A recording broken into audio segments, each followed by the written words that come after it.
বিশ্বের অন্যান্য দেশের পাশাপাশি ২৯ মে ২০২৪ বুধবার বাংলাদেশেও যথাযোগ্য মর্যাদায় উদযাপিত হয় আন্তর্জাতিক শান্তিরক্ষী দিবস। দিবসটি উদযাপনের অংশ হিসেবে বাংলাদেশ বিমান বাহিনী ঘাঁটি বাসার, ঢাকা এবং বিমান বাহিনী ঘাঁটি জহুরুল হক, চট্টগ্রাম এদিন পিসকিপার্স রান ২০২৪ অনুষ্ঠিত হয়। স্থানীয় সরকার, পল্লী উন্নয়ন ও সমবায় মন্ত্রণালয়ের মাননীয় মন্ত্রী Mohammad Tajul Islam MP balloon festoon ও কবুতর উড়িয়ে বিমান বাহিনী বাসার ঘাঁটি আয়োজিত পিসকিপার্স ডে ২০২৪ অনুষ্ঠানের উদ্বোধন করেন।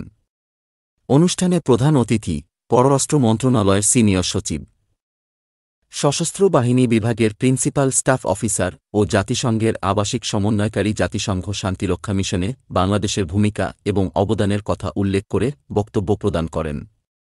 পররাষ্ট্র মন্ত্রণালয়, সশস্ত্র বাহিনী ও বাংলাদেশ পুলিশের প্রতিনিধিগণ, বাংলাদেশে জাতিসংঘের আবাসিক প্রতিনিধি, সম্মানিত ব্যক্তিবর্গ এবং গণমাধ্যমের সদস্যগণ উক্ত পিসকিপার্স রান এ অংশগ্রহণ করেন।